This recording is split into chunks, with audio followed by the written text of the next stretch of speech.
5 à 10 centimètres de neige fraîche sur les hauteurs et une question qui résonne dans les montagnes françaises.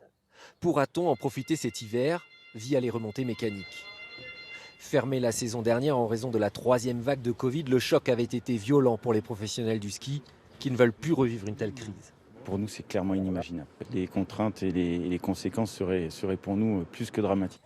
Une vaste majorité de la population vaccinée, une situation sanitaire qui semble s'améliorer. Ce week-end, le ministre du Tourisme s'est montré confiant quant à une ouverture, mais avec passe sanitaire obligatoire. Les boîtes de nuit, elles ont rouvert cet été avec le pass sanitaire. Donc si les boîtes de nuit ont rouvert, je ne comprendrais pas que nos télécabines ne puissent pas rouvrir. Une réunion est prévue cet après-midi avec les acteurs de la filière.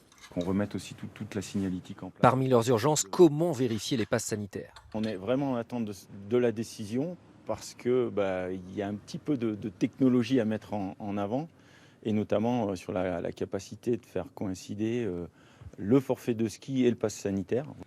Réflexion technologique, réflexion sur d'éventuels renforts de recrutement, avec des conséquences aussi pour les commerçants. À l'Alpe d'Huez, cette restauratrice a pu bénéficier du fonds de soutien, mais espère un meilleur hiver cette année. Ça nous a permis de rester là, de survivre, mais c'est vrai qu'on ne peut pas se permettre de faire une deuxième saison comme ça. Si vraiment le pass sanitaire, c'est la seule chose pour ouvrir les remontées mécaniques, et avec le pass sanitaire, il faut qu'on ouvre à tout prix. Après le ski d'été, les stations rouvriront pour certaines déjà début décembre. Dans les Alpes du Nord, elles emploient plus de 100 000 personnes.